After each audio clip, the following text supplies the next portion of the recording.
Praise lord. మన ప్రభువును రక్షకుడైన క్రీస్తు యేసు నామములో మీ అందరికీ సాయంకాల శుభములు తెలియజేస్తున్నాను. బ్లెస్సెడ్ టైమ్ విత్ జీసస్ అనేటువంటి సెషన్‌కు ప్రేమతో మిమ్మల్నందరిని ఆహ్వానిస్తున్నాను. ప్రార్థన చేసుకొని ఈ సెషన్ మనం ప్రారంభించుకుందాం. మహోన్నతుడా, దయగల తండ్రి, మీకు వందనాలు, స్తుతులు, స్తోత్రాలు చెల్లిస్తున్నాను తండ్రి.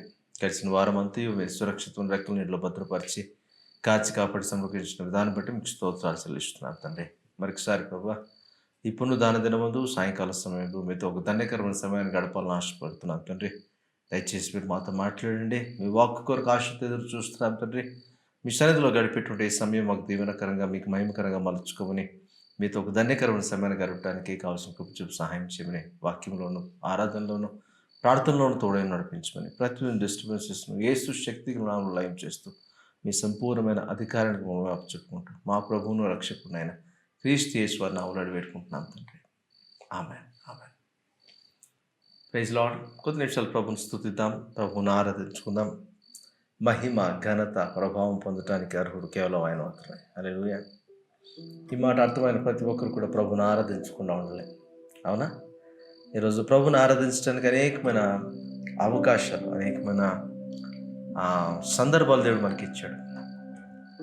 ఆరాధన అనేది ఒక జీవిత విధానంగా మార్చుకున్న వారు ప్రభుని ఆరాధించకుండా ఉండలేరు. ప్రతి విషయంలో ప్రభుకు కృతజ్ఞతాస్తుతులు చెల్లించే వారుగా మార్చబడతారు. ఈరోజు అదే మాటను జ్ఞాపకం చేసుకుంటూ ఒక పాట పాడుతూ ప్రభుని ఆరాధించుకుందాం. నాకేమున్నా లేకున్నా నీ సౌఖ్యములో నేను కూర్చొని నిన్ను ఆరాధిస్తాను ప్రభు అని చెప్పేటువంటి అర్థం వచ్చేటువంటి ఈ పాటను నాతో కలిసి మీరు కూడా పాడండి. అందరూ కలిసి ప్రభుని స్తుతిద్దాం.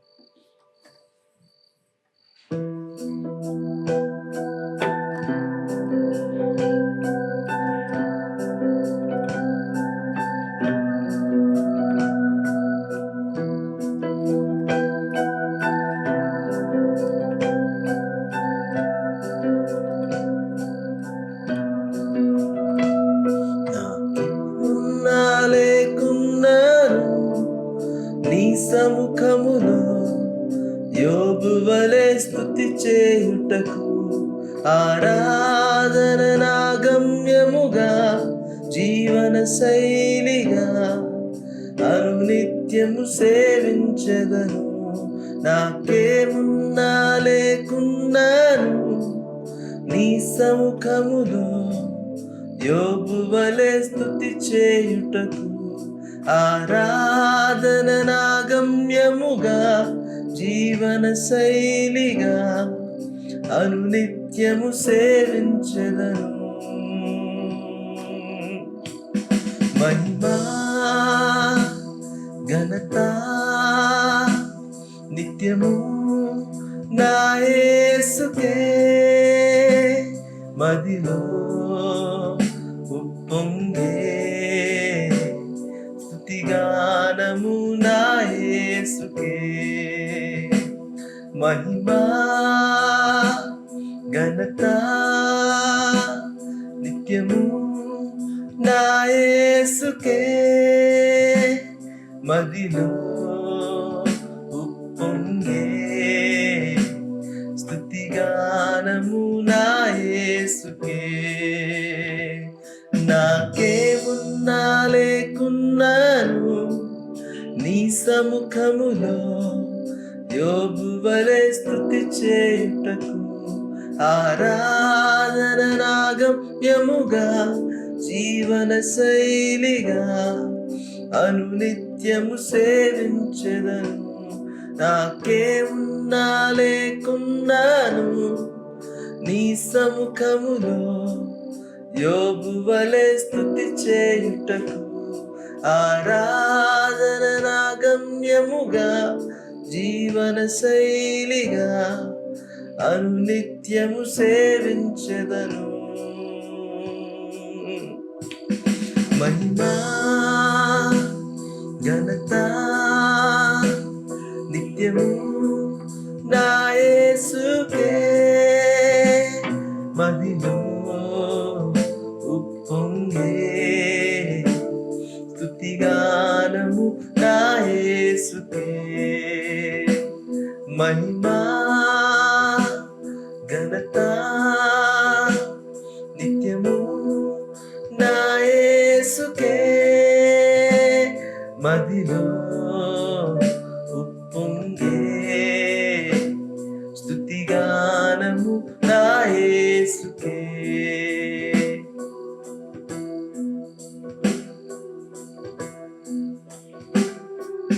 తండ్రిగా నన్ను ప్రేమించితివి, చేర్చుకొంటివి, నీ చిత్తములో నన్ను నిలిపితివి. పాపినని త్రోసివేయక నీ దరి చేర్చితివి, కుమారునిగా నన్ను చేసితివి. తండ్రినని చేర్చుకొంటివి, నన్ను ప్రేమించితివి, నీ చిత్తములో నన్ను నిలిపితివి. పాపినని త్రోసివేయక నీ దరి చేర్చితివి, కుమారునిగా నన్ను చేసితివి. మహిమా ఘనత నిత్యము నా యేసుకే. మదిలో ఉప్పొంగే స్తుతిగానము నా యేసుకే. మహిమా ఘనత నిత్యము నా యేసుకే. మదిలో ఉప్పొంగే స్తుతిగానము నా యేసుకే. ఈ మాటలు ఒకసారి జ్ఞాపకం చేసుకుంటూ ప్రభుని ఆరాధించడానికి ప్రయత్నం చేద్దాం. మన జీవితంలో సమస్తానికి ఆధారభూతంలో కేవలం ఆయన మాత్రమే. మన జీవితంలో మనం వెలుగు కలిగి ఉన్నా, ఈరోజు మనం ఆరోగ్యం కలిగి ఉన్నా, మనకు సమస్తాన్ని సమకూర్చిన దేవునికి ఏమిచ్చి మనం రుణం తీర్చుకోగలం? జీవిత విధానంలో స్తుతి, ఆరాధన, కృతజ్ఞత అనేటువంటిది ఒక క్రమంగా మార్చబడినప్పుడు పరిస్థితులకు అతీతంగా ప్రభువును స్తుతిస్తూనే ఉంటాం మనం. ఈరోజు మనకిచ్చిన రక్షణను జ్ఞాపకం చేసుకోండి. కుమారుడిగా, కుమార్తెగా మమ్మల్ని చేర్చుకున్న విధానాన్ని జ్ఞాపకం చేసుకోండి. మీ తండ్రిని, మీ యొక్క సృష్టికర్తను జ్ఞాపకం చేసుకుంటూ ప్రభుని ఆరాధిస్తారా? ఆయనకే మహిమను, ఘనతను, ప్రభావం ఆరోపిద్దామా? మహిమా ఘనత నిత్యము నా యేసుకే. మదిలో ఉప్పొంగే స్తుతిగానము నా యేసుకే. మహిమా ఘనత నిత్యము నా యేసుకే. మదిలో ఉప్పొంగే స్తుతిగానము నా యేసుకే. తండ్రి, మేము స్తుతిస్తున్నాం, మేము ఆరాధిస్తున్నాం. మాకు సరిపడే దేవుడు మీరే అని మీ నామాన్ని ప్రస్తుతిస్తున్నాం తండ్రి. మా జీవితంలో ప్రతిదీ మాకు అనుకూలపరిచి, మాకు మీ రక్షణను అనుగ్రహించి, మీ చేయిని చాపి, మాకు రక్షణ హస్తాన్ని చాపి మమ్మల్ని మీ బిడ్డగా చేర్చుకొని మీ సొత్తుగా మమ్మల్ని మార్చుకున్నందుకు మీకు స్తోత్రాలు చెల్లిస్తున్నాను. మా జీవితంలో ఏమున్నా ఏం లేకపోయినా మీ పిల్లలుగా, మీ కుమారులుగా, మీ కుమార్తెలుగా మిమ్మల్ని ఆరాధిస్తూ మేము బ్రతికేస్తాం తండ్రి. మీరు మాకు అనుగ్రహిస్తున్న జీవితాన్ని బట్టి, మీరు మాకు అనుగ్రహించిన రక్షణ బట్టి హృదయపూర్వక వందనాలు, స్తుతులు, స్తోత్రాలు చెల్లిస్తూ సమస్తమైన మహిమ, ఘనత, ప్రభావం మీకే ఆరోపిస్తూ మా ఈ స్తుతిని, ఆరాధనను మీకే సమర్పిస్తున్నాం తండ్రి. ఆమేన్, ఆమేన్, ఆమేన్, ఆమేన్. ప్రైజ్ లార్డ్, హల్లెలూయా. ప్రభువును స్తుతించడానికి అనేకమైన కారణాలు మన జీవితంలో దేవుడు ఉంచాడు. రక్షణ చాలా ప్రాముఖ్యంగా అవసరం. రక్షించబడిన ప్రతి ఒక్కరూ రక్షణ పాత్రను చేతపట్టుకుని ప్రభువుని ఆరాధించవలసిన అవసరత ఎంతైనా ఉంది. ఈరోజు అంత మాత్రం కాకుండా మనం పీలుస్తున్న గాలి, ఈ ప్రాణము, ఈ ఆయుష్ను దేవుడు మనకి ఇచ్చాడు. ఏమున్నా ఏం లేకపోయినా యోబు దేవుని నిందించలేదు. యోబు అన్నాడు, దేవుడు అన్యాయస్తుడు కాదు అన్నాడు. యెహోవా ఇచ్చెను, యెహోవా తీసుకొనెను అన్నాడు. మరి అది తన జీవితంలో దేవుని పట్ల ఉన్నటువంటి తనకు నమ్మకాన్ని వ్యక్తం చేస్తుంది. మరి తన జీవిత విధానంలో తను నేర్చుకున్నది ఒకటే, దేవుని స్తుతించడం. దేవుని ఆరాధించిన పరిస్థితి ఏదైనా, ఎలాంటి స్థితిగతులైనా దేవుని ఆరాధించేటువంటి మనసు యోబు కలిగి ఉన్నాడు. ఆరాధనను ఒక జీవిత విధానంలో జీవన శైలిగా మార్చుకున్నటువంటి వ్యక్తిగా తను కనిపిస్తున్నాడు. పౌలు శీలల గురించి ఆలోచన చేస్తే కూడా పౌలు శీలలు కూడా చెరసాలలో ఉన్నారు. మరి అయినప్పటికీ చెరసాల్లో కూడా వారు ప్రభువుని ఆరాధించుకున్నోడు లేకపోయారు. ఎందుకంటే అది వారి జీవిత విధానంగా, జీవన శైలిగా మార్చబడింది. మరి ఈరోజు మీ జీవిత విధానం ఎలా ఉంది? మీ జీవన శైలిగా దేవుని ఆరాధించేటువంటి క్రమం మీ జీవితంలో ఉందా? ఒకవేళ లేకపోతే దాన్ని అలవర్చుకోవడానికి ప్రయత్నం చేయండి. అప్పుడు దేవునికి సమస్తమైన మహిమ, ఘనత, ప్రభావం మీ జీవితం ద్వారా అర్పించబడడం జరుగుతుంది. దేవుడు మిమ్మల్ని బట్టి సంతోషపడేటువంటి ఒక గొప్ప అవకాశాన్ని దేవునికి మనం కల్పించడానికి అవకాశం ఉంటుంది. అటు కృప దేవుడు మనందరికీ అనుగ్రహించిన గాక. ఆమేన్. ఆమేన్. మంచిది. లెర్న్ టు నో మినిస్ట్రీస్ ద్వారా ప్రతి ఆదివారం మనం ఈ విధంగా కలుసుకుంటున్నాము. ప్రతి ఆదివారము సాయంత్రం 7 గంటలకు ప్రసారం అవుతున్నటువంటి ఈ యొక్క సెషన్లో మీరు ప్రభువులో ఆనందించాలని, ప్రభుతో ధన్యకరమైన సమయాన్ని గడపాలని కోరుతున్నాను. ప్రతి వెన్స్డే కూడా మరి ఇంగ్లీష్లో short message word of wisdom wow అనేటువంటి ప్రోగ్రాం ద్వారా మీకు ఇంగ్లీష్ మెసేజ్ అందుబాటులో ఉంది. తర్వాత ప్రతి శుక్రవారం తెలుగులో Bible study scripture time Telugu అనేటువంటి ప్రోగ్రాం. తర్వాత ఇంగ్లీష్లో శనివారం రోజున స్క్రిప్చర్ టైం ఇంగ్లీష్ మీకు అందుబాటులో ఉంది. అది కూడా మీరు వీక్షించాలని మీకు మనవి చేస్తున్నాను. బైబిల్ స్టడీ ఆసక్తి కలిగిన వారు, మరి బైబిల్ని క్షుణ్ణంగా పరిశీలన చేసి చదవాలని ఆశ కలిగిన వారికి మరి ఆ ఎపిసోడ్స్ ఉపయోగపడతాయని మీకు మనవి చేస్తున్నాను. ప్రతిరోజు కూడా మీరు బైబిల్ ధ్యానం మీరు చేసుకున్న తర్వాత ఒక డివోషనల్ చదువుకోవాలని ఆశపడితే మరి ప్రతిరోజు కూడా ఫేస్బుక్, ఇన్స్టాగ్రామ్లో లెర్న్ టు నో అనేటువంటి పేజ్లో మీకు డైలీ డివోషన్స్ కూడా అందుబాటులో ఉన్నాయి. ఆ డివోషన్ కూడా మీరు చదువుకొని, డివోషనల్ ప్రేయర్ సంబంధించిన పోస్టర్ కూడా మీరు చదువుకొని ప్రేయర్ చేసుకొని మరి మీ దినాన్ని ప్రభుతో కూడా మీరు ప్రారంభించవచ్చు అని మీకు మనవి చేస్తున్నాను. అయితే డివోషనల్ ఒకటి చదువుకుంటే సరిపోదు. మీరు సొంతంగా మీ వాక్యాన్ని మీరు చదువుకోవాలి. దేవుని వాక్యాన్ని ప్రతిరోజు ధ్యానించాలి. తర్వాత డివోషనల్స్ కావచ్చు, ఇంకోటి కావచ్చు, అది తర్వాత స్థానంలో వస్తాయనే విషయాన్ని మీకు గుర్తు చేస్తున్నాను. మంచిది. దేవుని వాక్యంలోకి మనం వెళ్దాం. దేవుని వాక్యంలో నుంచి కొన్ని విషయాలు నేర్చుకోవడానికి ప్రయత్నం చేద్దాం. దేవుని వాక్యం సజీవమైనది. హల్లెలూయా. దేవుని వాక్యం మనల్ని కట్టడం ప్రారంభిస్తుంది. దేవుని వాక్యం మనలను ప్రభు మార్గంలో మనల్ని నడిపిస్తుంది. అటువంటి వాక్యాన్ని మనం నేర్చుకోవటము, ఆ వాక్యానికి లోబడటము, ఆ వాక్యాన్ని అనుసరించి నడుచుకోవడం అనేటువంటిది మన జీవితంలో చేయడం చాలా ప్రాముఖ్యంగా అవసరమైన విషయాన్ని తెలియజేస్తున్నాను. మంచిది. యోహాను సువార్త, దయచేసి యోహాను సువార్త కాదు, మత్తయి సువార్త 5వ అధ్యాయం 17వ వచనం లోకల్ దేవుని వాక్యాన్ని చదువుకొని మనం ఇంకేద్దాం. మత్తయి సువార్త 5వ అధ్యాయం 17వ వచనం. ధర్మశాస్త్రమునైనను ప్రవక్తల వచనములైనను కొట్టివేయవచ్చితనని తలంచవద్దు. నెరవేర్చుటకే గాని కొట్టివేయుటకు నేను రాలేదు. ఇంకో వచనం కూడా చదువుదాం. 5:18. ఆకాశమును భూమియు గతించిపోయిననే గాని ధర్మశాస్త్రం అంతయు నెరవేరే వరకు దాని నుండి ఒక పొల్లైనను ఒక సున్నైనను తప్పిపోదని నిశ్చయంగా మీతో చెప్పుచున్నాను. ఇవి యేసు ప్రభు మాట్లాడుతున్నటువంటి మాటలు. మరి ఎందుకు ఈ మాటలు మాట్లాడాల్సి వచ్చిందంటే చాలామంది పరిసయ్యులు, శాస్త్రులు, సద్దూకయ్యులు వీళ్ళందరూ కూడా ధర్మశాస్త్రాన్ని పాటిస్తున్నాం అన్నట్టుగా ఒక వేషధారులాగా వారు జీవిస్తున్నారు. ప్రతిదానికి ధర్మశాస్త్రాన్ని వారు కోట్ చేస్తూ ధర్మశాస్త్రంలో ఇలా ఉంది కాబట్టి మేము ఇలా జీవిస్తున్నాము అని వారు ఎంతో ధైర్యంగా వారి క్రియలను వారు తెలియచేసుకోవడానికి ప్రయత్నం చేస్తున్నారు. అయితే యేసు ప్రభు వారిని ఖండిస్తూ వచ్చాడు చాలాసార్లు. ఆరాధన గురించి మాట్లాడుతున్నాం కదా, ఆరాధన గురించి మాట్లాడుకున్నప్పుడు యేసు ప్రభు ఒక మాట అన్నారు. మీరు సున్నం కొట్టిన సమాధుల్లాగా ఉన్నారు. మీరు మీ పెదవులతో మీరు ప్రభుని ఆరాధిస్తున్నారు, కానీ పద్ధతుల ద్వారా, మనుషులు కల్పించిన పద్ధతుల ద్వారా పెదవులతో మీరు ఆరాధిస్తున్నారు, కానీ మీ హృదయం దేవునికి దూరంగా ఉంది అన్నాడు. మరి ఇలాంటి పరిస్థితుల్లో చాలామంది ఉండిపోతున్నారు ఆ టైంలో. అయితే యేసు ప్రభు ఎప్పటికప్పుడు వారిని ఖండిస్తూ వచ్చాడు. మరి మీరు నిజంగా చెప్పుకుంటున్నారు ధర్మశాస్త్రాన్ని అనుసరించి జీవిస్తున్నామని, కానీ మీరు జీవించట్లేదు అని వారికి ధర్మశాస్త్రాన్ని అనుసరించడానికి యేసు ప్రభు కొన్ని సులువైన మార్గాలను, అంటే షార్ట్ కట్స్ అని నేను చెప్పను, కానీ మరి 10 ఆజ్ఞలను ఆయన మార్చిన విధానం చూసినప్పుడు మార్పు చెందడం అంటే ఆయన వాటిని వద్దని తీసిపారేయలేదు.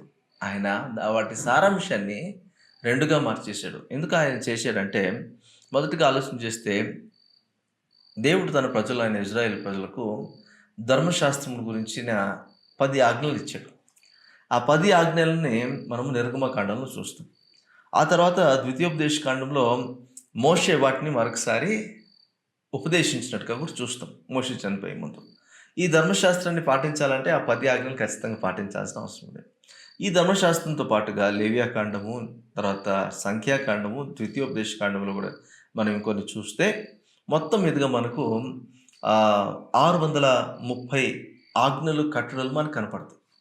ఈ 630 ఆజ్ఞలు, కట్టడలు, విధులు వీటిని పాటించడము మనిషికి తగిన పని అంటారా?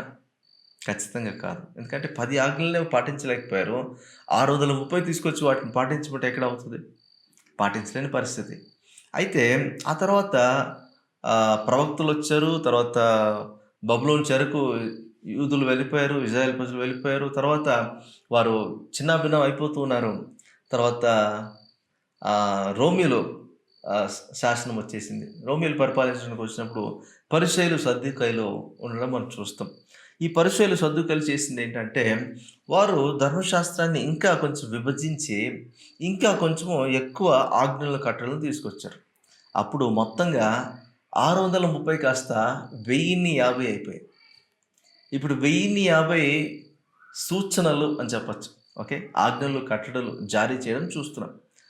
10 పాటించలేని వ్యక్తి 630 పాటించగలడా? 630 పాటించలేని వ్యక్తి 1050 పాటించగలడా? సో ఇలా ప్రతి దానికి కొత్తిమీరలో దశం భాగం తీయడము, ఓకే, ఇలా ప్రతి వాటిలో కాళ్ళు చేతులు కడుక్కునే విషయంలో కావచ్చు, మరి నూనె రాసే విషయంలో కావచ్చు, ప్రతి దానికి కూడా ధర్మశాస్త్రాన్ని వారు ముడి పెట్టడం చూస్తున్నాం. ఇలా అన్ని మాట్లాడుతూ ఉంటే యేసుప్రభు ఎక్కడికక్కడ ఖండిస్తూ వచ్చాడు. అయితే యేసుప్రభు ఏం చేశాడంటే సులభతరం చేయడానికి ప్రజలు మరి ధర్మశాస్త్రాన్ని పాటించే విషయంలో సరైన అవగాహన వారికి కల్పించడానికి ఆయన 10 ఆజ్ఞలను 2 ఆజ్ఞలుగా మార్చేశాడు.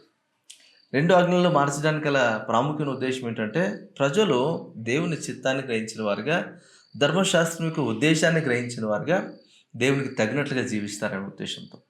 మరి అందుకే అక్కడ 2 ఆజ్ఞలను ఆయన ఇచ్చినట్టుగా చూస్తాం. మొదటి 4 ఆజ్ఞలని సారాంశంగా మారుస్తూ దాన్ని ఒక ఆజ్ఞగా ఆయన మారుస్తున్నట్టుగా చూస్తున్నాం. ఆయన చెప్పింది ఏంటంటే నీ దేవుడైన యెహోవాను పూర్ణ హృదయంతో, పూర్ణ మనసుతో, పూర్ణ బలముతో నువ్వు ఆరాధించవలెను. ఆయన తప్ప వేరే ఎవరిని నువ్వు ఆరాధించడానికి వీల్లేదు. మిగతా 6 వచనాలని, 6 ఆజ్ఞలను కూడా ఆయన సింప్లిఫై చేస్తూ ఆయన చెప్పిన మాట ఏంటంటే నిన్ను వలె నీ పొరుగు వారిని ప్రేమింపవలెను, పొరుగు వాని ఏది కూడా ఆశించొద్దు అనే మాటను ఆయన చెప్పినట్టుగా చూస్తున్నాం. ఈ 2 పాటిస్తే సరిపోతుంది, అన్నీ కూడా ఇందులో వచ్చేస్తాయి అని ఆయన సింప్లిఫై చేస్తున్నాడు. అయితే చాలామంది ఇప్పుడు ధర్మశాస్త్రము పాటిస్తున్నామని చెప్పుకుంటున్నటువంటి పరిసయ్యులు, శాస్త్రులు ఏమన్నారంటే ఇప్పుడు నువ్వు ధర్మశాస్త్రాన్ని కొట్టేయడానికి వచ్చావా అని అన్నారు. కానీ అందుకు యేసుప్రభు చెప్పిన మాటలు ఏంటంటే ధర్మశాస్త్రమునైనను ప్రవక్తల వచనములైనను కొట్టివేయ వచ్చితనని తలంచవద్దు. నెరవేర్చుటకే కానీ కొట్టివేయటకు నేను రాలేదు. ఆకాశము భూమి గతించిపోతాయి, కానీ ధర్మశాస్త్రం అంతయు నెరవేర్చు వరకు అందులో సున్నైనను పొల్లైనను తప్పిపోదని నిశ్చయంగా మీతో చెప్తున్నాను అన్నాడు. ఇప్పుడు ఈ మాటలు అర్థం చేసుకున్న వారు మరి ఏమని చెప్తారంటే అది నెరవేరుతుందా, ఓకే సరేలే అనుకొని వదిలేస్తారు. అయితే ఆ నెరవేర్పు ఎవరిలో కలుగుతుంది అంటే యేసు ప్రభువులో కలుగుతుంది అనే విషయాన్ని మనం అర్థం చేసుకోవాలి. ఈరోజు మీతో ఒక విషయాన్ని తెలియజేయాలని ఆశపడుతుంది. ధర్మశాస్త్రంలోకి సమాప్తి అయి ఉన్నాడు క్రీస్తు. ఇది నేను చెప్పట్లేదు, దేవుని వాక్యం చెప్తా ఉంది. ఎక్కడ చెప్తా ఉంది చూద్దామా? రోమీయులకు రాసిన పత్రిక 10వ అధ్యాయం 4వ వచనంలో ఈ మాట ఉంటుంది. చూద్దాం. రోమీయులకు రాసిన పత్రిక 10వ అధ్యాయం 4వ వచనం. విశ్వసించు ప్రతివానికి నీతి కలుగుటకై క్రీస్తు ధర్మశాస్త్రములకు సమాప్తి అయి ఉన్నాడు. హల్లెలూయా. ధర్మశాస్త్రములకు క్రీస్తు సమాప్తి అయి ఉన్నాడు అన్నమాట మనం చూస్తున్నాం. అంటే విశ్వసించు ప్రతివానికి నీతి కలిగినట్లుగా, అంటే నీతిమంతుడు ఎందుకు, ఒక మనిషి నీతిమంతుడుగా ఎందుకు తీర్చిపడాలి? 10 ఆజ్ఞలను ఎవరైతే పాటిస్తారో, ధర్మశాస్త్రాన్ని ఎవరైతే పాటిస్తారో వారు దేవుని చేత నీతిమంతులను తీర్చిపడేటువంటి అనుభవంలోనికి వస్తారు. అయితే 10 ఆజ్ఞలు పాటించి ఒక వ్యక్తి నీతిమంతులుగా తీర్చిపడేటువంటి అనుభవం లేదు మనిషి యొక్క బలహీనతను బట్టి.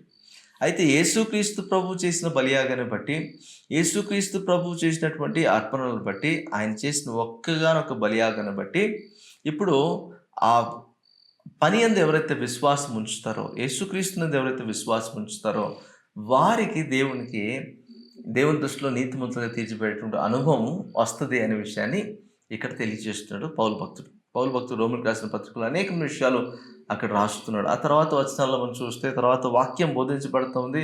విశ్వాసం ఎవరికైతే ఉంటుందో వారు వాక్యాన్ని నమ్మినప్పుడు, హృదయంలో విశ్వసించినప్పుడు, నోటితో వారు ప్రభువును ఒప్పుకున్నప్పుడు వారు రక్షించబడతారు అని రక్షణ గురించిన తీర్మానం ఎలా చేయాలో కూడా పౌలు భక్తుడు అక్కడ వివరించి చెప్పడానికి చూస్తాను. ఎందుకు ఈ మాటలు నేను చెప్తున్నానంటే, యేసుక్రీస్తు ప్రభువు ఆయన ధర్మశాస్త్రాన్ని కొట్టివేయడానికి రాలేదు, దాన్ని నెరవేర్చడానికి వచ్చాడు అన్న మాట మనం అర్థం చేసుకోవాలి.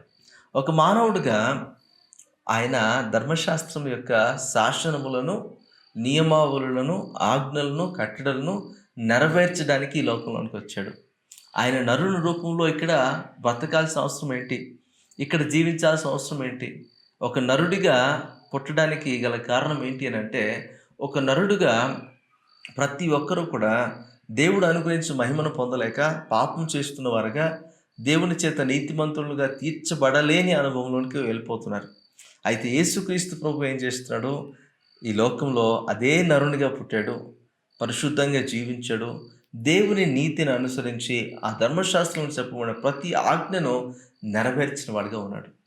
అలా నెరవేర్చిన వాడిగా మరి ఆయన ధర్మశాస్త్రంలో చెప్పబడినటువంటి ఆ ఆ బలులు, అర్పణల గురించి కూడా పాప పరిహారార్థ బలిగా, సమాధానార్థ బలిగా, ఆయన దహన బలిగా మన కొరకు ఆయన అర్పించబడ్డాడు ఒక్కసారి. అలా అర్పించబడ్డాన్ని బట్టి ఆయన ధర్మశాస్త్రాన్ని నెరవేర్చిన వాడిగా ఉన్నాడు.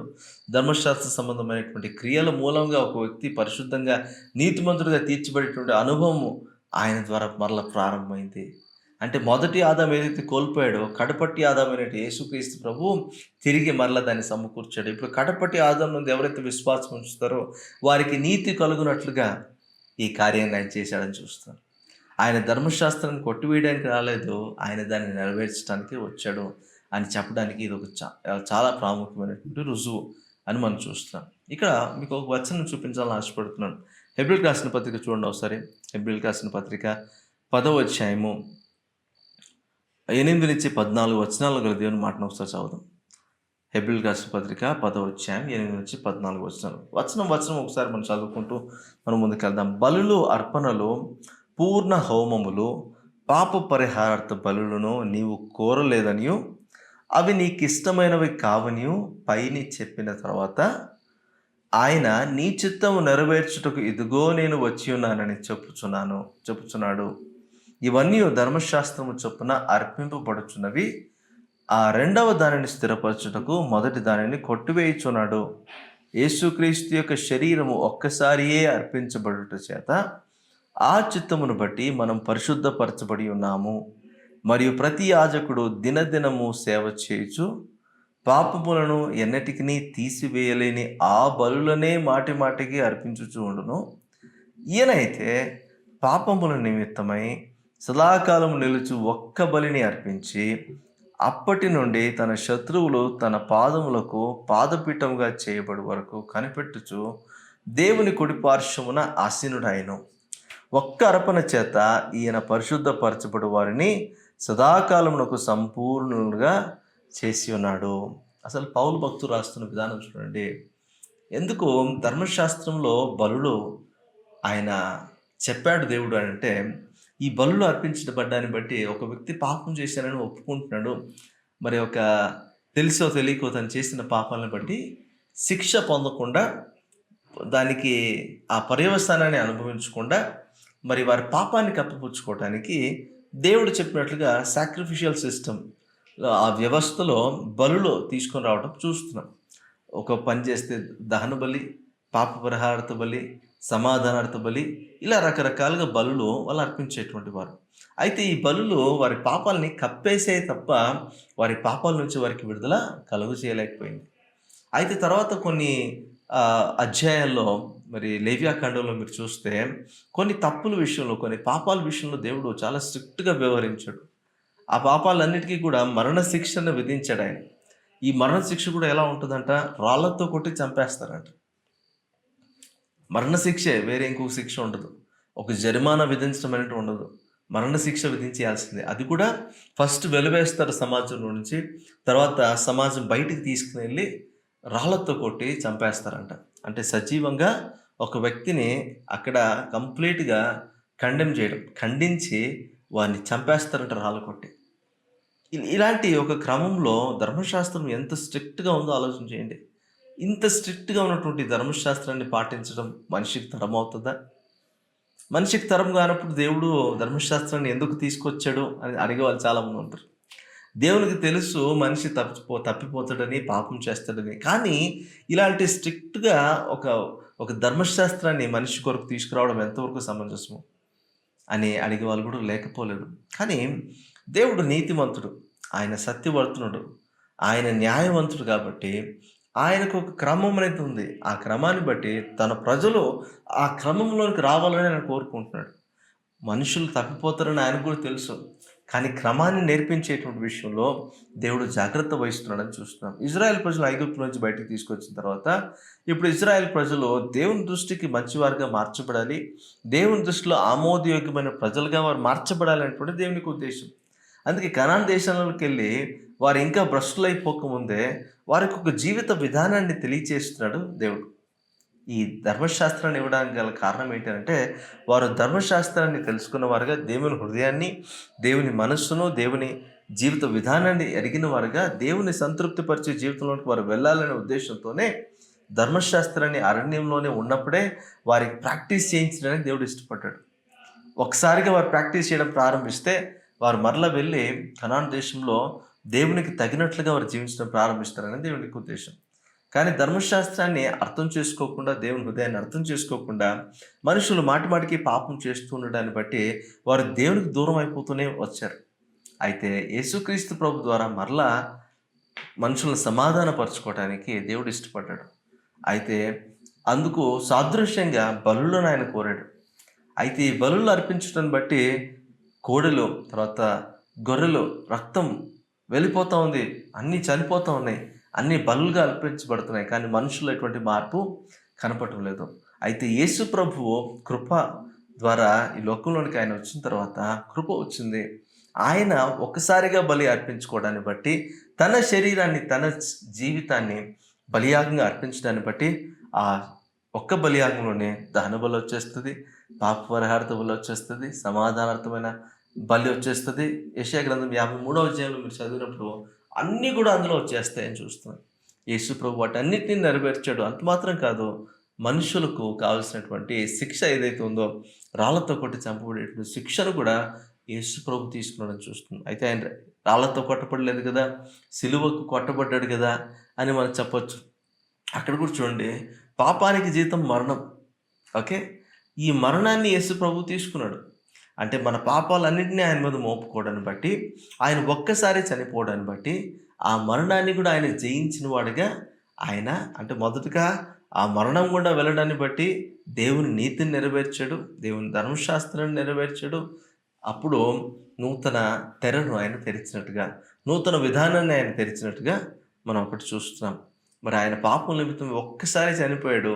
ఇక మనం పాపం విషయమై చచ్చిన వారు కాకుండా దేవుని కొరకు జీవించే వారంగా మనలను ఆయన మార్చడం చూస్తాం. క్రీస్తు ధర్మశాస్త్రముకు సమాప్తి అయి ఉన్నాడు. దాన్ని జరిగించాడు ఆయన, దాన్ని కొట్టువేయలేదు ఆయన. ఆయన చెప్పినట్లుగానే దాన్ని నెరవేర్చాడు అని చూస్తాం. కొలసీలకు రాసిన పత్రికలో కూడా పౌలు ఇంకొన్ని మాటలు తెలియజేస్తున్నాడు చూడండి. కొలసీలకు రాసిన పత్రిక 2వ అధ్యాయం 13 నుంచి 15 వచనాలు దేవుని మాటను ఒకసారి చూద్దాం. మరియు అపరాధముల వలనను శరీరమందు సున్నతి పొందక ఎనుట వలనను మీరు మృతులై ఉండగా, దేవుడు వ్రాతరూపకమైన ఆజ్ఞల వలన మన మీద రుణముగాను మనకు విరోధముగాను నుండిన పత్రమును మేకులతో సిలువకు కొట్టి దాని మీద చేవ్రాతను తుడిచివేసి మనకు అడ్డము లేకుండా దానిని ఎత్తివేసి మన అపరాధములన్నిటినీ క్షమించి ఆయనతో కూడా మిమ్మును జీవింపచేసెను. ఆయన ప్రధానులను అధికారులను నిరాయుధులుగా చేసి సిలువ చేత జయోత్సవముతో వారిని పెట్టి తెచ్చి బాహాటముగా వేడుకకు కనపరచెను. ఏం అర్థమవుతుంది ఈ మాటలు బట్టి అంటే, ఎప్పుడైతే ధర్మశాస్త్రాన్ని పాటించలేని వ్యక్తి మరణానికి పాత్రుడవుతున్నాడు. అయితే యేసుక్రీస్తు ప్రభు ఆ మరణాన్ని తీసుకోవడాన్ని బట్టి ధర్మశాస్త్రాన్ని ఇచ్చిన దేవుడు అక్కడ మనసు మార్చుకున్నాడా? మనసైతే మార్చుకోలేదు. కానీ మరి యేసుక్రీస్తు చనిపోవడాన్ని బట్టి ధర్మశాస్త్రం అంతా కూడా నెరవేర్చబడ్డాన్ని బట్టి ఇక కొత్త అధ్యాయం ప్రారంభమవుతుంది. ఇక ఎవరు కూడా నిందించడానికి వీలు లేదు. ధర్మశాస్త్రాన్ని నువ్వు పాటించాలి అని ఎవరు మన మీద రుద్దటానికి వీల్లేదు. ధర్మశాస్త్రంను మీరు పాటించకపోవడాన్ని బట్టి మీరు నీతిమంతులుగా తీర్చబడరు అని ఎవరు మనల్ని నిందించే పరిస్థితి ఉండదు. ఎందుకంటే క్రీస్తు చనిపోయాడు. క్రీస్తునందు విశ్వాసం ఉంచిన వారు, క్రీస్తు చేసిన బలియాగం నందు విశ్వాసం ఉంచిన వారందరూ కూడా ఉచితముగా నీతిమంతులుగా తీర్చబడేటువంటి అనుభవంలోనికి వస్తారనే విషయాన్ని తెలియజేస్తున్నాడు. మరి ఇవన్నీ ఎలా జరుగుతున్నాయి? ఎందుకొరకు జరుగుతున్నాయంటే యేసుక్రీస్తు ప్రభువు ధర్మశాస్త్రాన్ని పాటించాడు కాబట్టి. ఈరోజు ఆయన పాటించకుండా ఆయన చనిపోయి ఉంటే ఈరోజు ఇంకా మనము బలులు అర్పించాల్సి వచ్చేది. ఇప్పటికి కూడా మనము ధర్మశాస్త్రాన్ని పాటించలేకుండా మరణ శిక్షకు పాత్రులైపోయి ఈరోజు ఎక్కడో చోట ఎంతమంది రాళ్ళతో కొట్టబడుతూ ఉండాలో అర్థం చేసుకుంటే. అవునా? ఎందుకు ఈ మాటలు చెప్తున్నాను నేనంటే, యేసుక్రీస్తు ప్రభు మన కొరకు శిక్షను భరించాడు. యేసుక్రీస్తు ప్రభు మన కొరకు ధర్మశాస్త్రాన్ని నెరవేర్చిన వాడికి ఉన్నాడు. దేవుని నీతిగా మనం మార్చబడటానికి ఏ పాపం ఎరగనేటువంటి యేసుక్రీస్తు ప్రభు అవినీతిగా మార్చబడ్డాడు. ఇవన్నీ అర్థం చేసుకుంటున్న మనము మన జీవిత విధానం ఎలా ఉంది పరిశీలన చేసుకోవాలి. ఈరోజు ఇంకా మనం అదే పాపాలు బ్రతుకుతున్నామా? ఇంకా అదే విధంగా మనం జీవిస్తున్నామా? ధర్మశాస్త్రాన్ని బట్టి మన జీవితంలో ఎప్పుడూ కూడా మనము దాన్ని పాటించేటువంటి పరిస్థితుల్లో లేము. వాక్యం చాలా స్పష్టంగా చెప్పింది. ఎఫెసీయులకు రాసిన పత్రిక 2వ అధ్యాయంలో మన అపరాధముల చేతను పాపముల చేతను మనం చచ్చిన స్థితిలో ఉండగా దేవుడు తన మహా కృపను బట్టి, కనికరాన్ని బట్టి, ప్రేమను బట్టి మనల్ని రక్షించుకున్నాడంట. కృప ద్వారానే ఆయన మనల్ని రక్షించుకున్నాడు, మన క్రియలను బట్టి కాదు. క్రియలను బట్టి మనం అతిశయింప లేనట్లుగా కృప ద్వారా దేవుడు మనల్ని రక్షించుకున్నాడంట క్రీస్తు యేసు రూపంలో. ఈ రోజున ఇవన్నీ అర్థం చేసుకుంటున్న మనము ఇంకా అపరాధంలో ఉండి చచ్చిపోదామా, లేదా దేవుని దగ్గరికి వచ్చేద్దామా? ఈరోజు బలులు అర్పించాల్సిన అవసరం లేదు. ఈరోజు రాళ్ళతో కొట్టబడేటువంటి పరిస్థితి లేదు. ఈరోజు ఇది పాటించే తీరాలని మన మీద రుద్దేటువంటి పరిస్థితి లేదు. స్ట్రెస్ లేదు మన జీవితాల్లో. యేసుక్రీస్తు చేసినటువంటి బలియాగని బట్టి మనకి ఏ విధమైన స్ట్రెస్ లేదు. ఈరోజు క్రీస్తుని నమ్మాలి మనం. అంతే, క్రీస్తునందు విశ్వాసం ఉంచాలి మనం. క్రీస్తునందు విశ్వాసం ఉంచిన వారు ఆయన బలియాగముకు తగినట్లుగా వారి జీవితాలను సరిచేసుకుంటారంట. హల్లెలూయా. మారు మనసుకు తగిన ఫలము కలిగి వారు జీవిస్తారంట. అలా జీవిస్తున్నప్పుడు ఆయన చేసిన బలియాగానికి మీరు సరైన విలువ కడుతున్నట్లు లెక్క. కానీ మీరు మీ ఇష్టానుసారంగా జీవిస్తూ ఉన్నారు అనుకోండి, అప్పుడు దేవుడు చేసిన బలియాగాన్ని బట్టి మరి మనము ఆయన బలియాగములకు సరైన విలువ ఇవ్వటం లేదని అర్థం. అలా విలువ చూపించినప్పుడు మన కోసం ఆయన చనిపోయాడు అని మనం గ్రహించలేనప్పుడు మనం శిక్షకు పాత్రలమే కదా. ఈరోజు ధర్మశాస్త్రం విషయంలో మనము ఎంత జాగ్రత్త వహించాలి. అయితే ధర్మశాస్త్రాన్ని పాటించాలంటారా? ఆయన కొట్టేశాడు కదా, నూతన విధానాన్ని ఆయన ప్రారంభించాడు కదా, ఇక ధర్మశాస్త్రాన్ని పాటించాల్సిన అవసరం లేదు అని చెప్పే వాళ్ళందరికీ నేను ఒక మాట చెప్తున్నాను. ధర్మశాస్త్రాన్ని పాటించాల్సిన అవసరం లేదని చెప్తున్న మీరు అందరూ కూడా ధర్మశాస్త్రం యొక్క సారాంశాన్ని ఎరిగి ఉన్నారా? ధర్మశాస్త్రం యొక్క సారాంశం ఏంటి? యేసు ప్రభు చెప్పిన మాట ఏంటి? నీ దేవుడైన యెహోవాను నీ పూర్ణ హృదయంతో, నీ పూర్ణ మనసుతో, నీ పూర్ణ వివేకంతో నువ్వు ఆరాధించు, ఆయన్ను మాత్రమే సేవించు, ఆయన మాత్రమే హత్తుకొని జీవించు అని చెప్పాడు. అంటే అర్థం ఏంటి? ఆయనకు దృష్టిలో ఏది మంచిదో దాన్ని నేను హత్తుకొని జీవించడం ప్రారంభించాలి. ఆయన దృష్టిలో ఏది చెడుదో నేను దాన్ని విసర్జించాలి. ఆయన దృష్టిలో ఏది ఆమోగ్యం కాదో దాన్ని నేను వద్దనుకోవాలి నా జీవితంలో. అప్పుడే పూర్ణ హృదయంతో ఆయన సేవించగలను. అప్పుడే నా పూర్ణ మనసుతో ఆయన సేవించగలను. అప్పుడే నా పూర్ణ బలముతో, నా పూర్ణ ఆయుష్తో, నా ప్రాణం అంతటితో ఆయన గనపరచగలను. ఈ మొదటిది నేను చేస్తూ ఉంటే రెండవది ఆటోమేటిక్గా దేవుడు నాకు సహాయం చేస్తాడు. నిన్ను వలె నీ పొరుగు అని ప్రేమించు, పొరుగు అని ఏది కూడా ఆశించొద్దు. దేవుడు నన్ను ప్రేమించాడు, ఆ ప్రేమ నాకు అర్థమైతే ఆ ప్రేమను నేను అనుభవిస్తున్న వాడిగా ఉంటే నేను ఇతరులను ప్రేమించడం నేర్చుకుంటాను. ఆ వ్యక్తి నన్ను ప్రేమించినా ద్వేషించినా అతన్ని ప్రేమించేటువంటి అనుభవంలోకి నేను వెళ్తాను. యేసుప్రభు నాకు మాదిరి చూపించాడు. యేసుప్రభు ఏం చేశాడు నా కొరకు? ఆయన మరణిస్తున్నప్పుడు తండ్రి వీరేమి చేయుచున్నారో వీరు ఎరుగును కనుక వీరిని క్షమించండి అన్నాడు ఆయన. క్షమాగుణం. ఈరోజు మన చుట్టూ ఉన్న ప్రజలను క్షమించలేని అనుభవంలో మనం జీవిస్తూ ఉన్నాం. మరి యేసుక్రీస్తు చేసిన బలియాగానికి ఏమైనా కొంచెమైనా ఒక విలువ కట్టేటువంటి పరిస్థితి మన జీవితంలో కనిపిస్తోందా? కనిపించదు. ఎందుకంటే మనము తగినట్లుగా నడుచుకోలేకపోతున్నాం. ఈరోజు మన జీవితంలో చాలా మార్పులు మనం చేసుకోవాల్సి ఉంది. ఎప్పుడైతే దేవుని సేవించే విధానంలోకి వెళ్తామో ధర్మశాస్త్రాన్ని మనం పాటిస్తున్నాం. అయితే 10 ఆజ్ఞలు ఉన్నట్టుగా మనం పాటించట్లేదు గానీ, దేవుని యందు భయభక్తులు కలిగి విశ్వాసంతో ఆయన్ని సేవిస్తున్నాం. మన పూర్ణ హృదయంతో ఆయన మనం సేవిస్తున్నాం. పూర్ణ మనసుతో ఆయన మనము ఆరాధించగలుగుతున్నాం. ఇది దేవుడు మనకు అనుగ్రహిస్తేనే వస్తుంది, లేకపోతే రాదు. ఈ మాటలు అర్థం చేసుకోండి. ఈరోజు ధర్మశాస్త్రాన్ని ఆయన ముగించాడు, మనం ముగించలేమని తెలిసి. మనం అందులో ఆలు కూడా మనకు రావు. కానీ దేవుడు వాటిని అమ్మ అని ముగించేశాడు. ఇప్పుడు మనకు అర్థం చేసుకోవాల్సింది ఏంటంటే, ఆయన ముగించాడు కాబట్టి, ఆయన ముగించిన దాని దగ్గర మనం ప్రారంభించాలంట. హల్లెలూయా. అంటే ఇప్పుడు మ్యారథాన్ మరి రిలే రేస్ చేస్తున్నప్పుడు మొదట ఆయన పరిగెత్తేస్తాడు. రెండో వ్యక్తి బ్యాటన్ కోసం రెడీగా ఉంటాడు అనమాట. బ్యాటన్ అందించిన వెంటనే రెండో వ్యక్తి కూడా పరిగెత్తడం ప్రారంభిస్తాడు. ఇప్పుడు ఇలా పరిగెత్తుతూ నలుగురు 4/100 రిలేని వాళ్ళు ముగిస్తారు. వారు పూర్తి చేస్తారు. ఇప్పుడు జస్ట్ అర్థం చేసుకోండి, ఈ నలుగురు కొరకు ఒకే వ్యక్తి పరిగెత్తి ఎలా ఉంటుంది?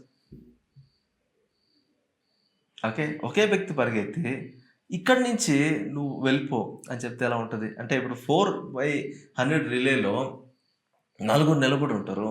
నలుగురిని వారిని స్టార్టింగ్ పాయింట్ ఎక్కడ? వాళ్ళు 100 మీటర్స్ దగ్గర ఒకరు, 200 మీటర్స్ దగ్గర ఒకరు, 300 మీటర్స్ దగ్గర ఒకరు ఉండాలి. ఓకే, ఇప్పుడు స్టార్టింగ్ దగ్గర నుంచి ప్రారంభించిన వ్యక్తి 100 మీటర్స్ దగ్గర రాగానే ఇంకొక వ్యక్తికి బెటాన్ని అందిస్తాడు. 100 మీటర్స్ నుంచి 200 మీటర్స్ వరకు అతను పరిగెత్తిన తర్వాత ఇంకొక వ్యక్తికి ఆ బెటాన్ని అందిస్తాడు. ఇలా ఒక్కొక్కరుగా బెటాన్ని తీసుకొని 400 మీటర్స్ని వాళ్ళు ఫినిష్ చేస్తారు.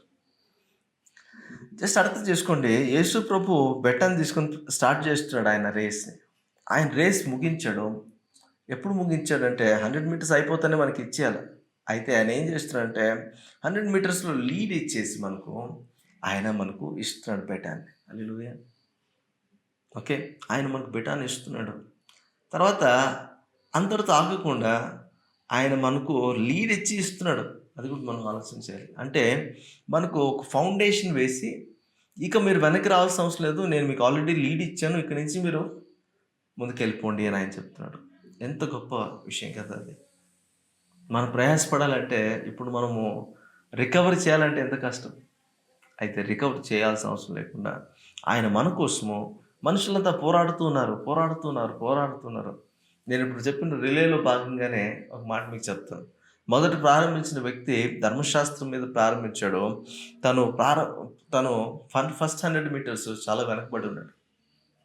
అయితే తర్వాత సెకండ్ వ్యక్తి కూడా ధర్మశాస్త్రాన్ని అనుసరించి పరిగెత్తాలనుకున్నాడు. తర్వాత వచ్చిన వ్యక్తులు వీళ్ళంతా.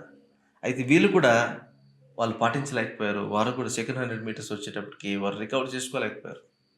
అయితే థర్డ్ యేసుక్రీస్తు బెటాన్ని తీసుకొని వితిన్ నో టైం ఆ ల్యాబ్ను ముగించాడు. 400 మీటర్స్ లాస్ట్ రిలేలో పరిగెత్తాల్సిన వ్యక్తికి ఆయన బెటాన్ ఎంత త్వరగా ఇచ్చాడంటే ఆయన మొత్తాన్ని రికవర్ చేసి లీడ్లోకి వచ్చి ఆయన వెనుకబడి వాడు కాకుండా ముందున్న వ్యక్తిగా బెటాన్ ఇచ్చి కమాన్ ఇక్కడి నుంచి నువ్వు పరిగెత్తు అన్నాడు. అంటే ఆల్రెడీ గెలిచేశాడు ఆయన. గెలిచిన ప్లాట్ఫామ్ మీద ఆ ఫోర్త్ వ్యక్తికి ఇచ్చి బెటాన్ని నువ్వు ఇంకా ముందుకు వెళ్ళిపో అంటున్నాడు. ఈరోజు గెలిచిన స్థాయిలో మనల్ని పెట్టి అక్కడి నుంచి నడిపించాలని కోరుకుంటున్నాడు యేసుక్రీస్తు. ఈరోజు ఎక్కడెక్కడ ఓడిపోతున్నారో, ఎక్కడెక్కడ బలహీనలుగా ఉన్నారో, ఎక్కడెక్కడ దేవుని సంతృప్తి పరచలేని పరిస్థితుల్లో ఉన్నారో ఒకసారి జ్ఞాపకం చేసుకోండి. ఎక్కడ మీరు ఓవర్టేక్ చేయలేరో, ఎక్కడ మీరు రికవర్ అవ్వలేరో అక్కడ మీ కొరకు యేసు ప్రభు కృపను అనుగ్రహించి ధర్మశాస్త్రాన్ని మీరు పాటించే విషయంలో, ఆ యొక్క ఉద్దేశాన్ని నెరవేర్చే విషయంలో దేవుడు మీకు సహకారిగా ఉండాలని కోరుకుంటున్నాడు. ఆయన దాన్ని పాటించాడు, దాన్ని ముగించాడు, మనల్ని కూడా పాటించేలా చేస్తాడు. అయితే మనం పాటించాలా అంటే పాటించాల్సిన అవసరం లేదు, కానీ ఆ ధర్మశాస్త్రం యొక్క విధానాన్ని మనం అర్థం చేసుకొని దేవుని సంతృప్తి పరిచే విధంగా, దేవుని ఘనపరిచే విధంగా మన జీవితంలో ఉండటానికి దేవుడే మనకు సహాయం చేసి నడిపిస్తాడు. ఈరోజు అటు కృప దేవుడు మనందరికీ అనుగ్రహించుగాక. వచ్చిన ప్రార్థన చేద్దామా? అందరు కళ్ళు మూసుకుందాం, ప్రభు వైపు చూద్దాం, ప్రభుని అడుగుదాం. ప్రభువా, మరి నేను కూడా మిమ్మల్ని సంతృప్తి పరిచే జీవితం నాకు కావాలి, మిమ్మల్ని ఘనపరిచేటువంటి మీకు సన్మానించేటువంటి జీవితం నాకు కావాలి. మరి ధర్మశాస్త్రం యొక్క ఉద్దేశాన్ని నెరవేర్చేటువంటి క్రమంలో నేను మీకు అంగీకారయోగ్యంగా బ్రతకడం నాకు నేర్పించండి ప్రభువా అని చిన్న ప్రార్థన చేద్దాం. మహోన్నతుడా, సర్వాధికారి, మీకు వందనాలు, స్తుతులు, స్తోత్రాలు చెల్లిస్తున్నాం.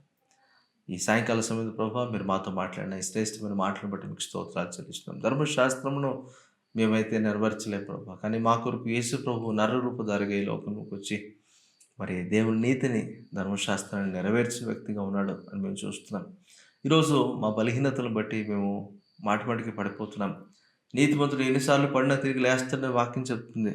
దాన్ని పట్టుకునే మేము ఉంటున్నాం. కానీ మా కొరకు దేవుని నీతిని నెరవేర్చిన యేసుక్రీస్తు చేసిన బలియాగం జ్ఞాపకం చేసుకుంటూ, ఆయన మా కొరకు ఉంచినటువంటి మార్గాలను మేము అన్వేషిస్తూ, మరి ఆయన కృపను బట్టి మీ కొరకు సాక్షులుగా, మిమ్మల్ని ఘనపరిచేవారుగా, మిమ్మల్ని హెచ్చించేవారుగా, మిమ్మల్ని గౌరవించేటువంటి వ్యక్తులుగా జీవించే కృపను మీరు మా అందరికీ అనుగ్రహించి చక్కగా నడిపించమని ప్రార్థన చేస్తున్నాను. మరొకసారి మరి ఈ వాక్యాన్ని వింటున్న ప్రతి ఒక్కరి జీవితాల్లో కూడా క్రీస్తును వారు ముందు ఉంచుకొని, క్రీస్తును అనుసరిస్తూ మరి మీ దృష్టికి అంగీకారయోగ్యం పడుతూ నడుచుకునే భాగ్యాన్ని మా అందరికీ నడిపించి సహాయం చేయమని, సమస్తముల మహిమ, ఘనత, ప్రభావం మీకు ఆరోపిస్తూ మా ప్రభువును రక్షకుడైన క్రీస్తు యేసు వారి నామములో అడిగి వేడుకుంటున్నాం తండ్రి.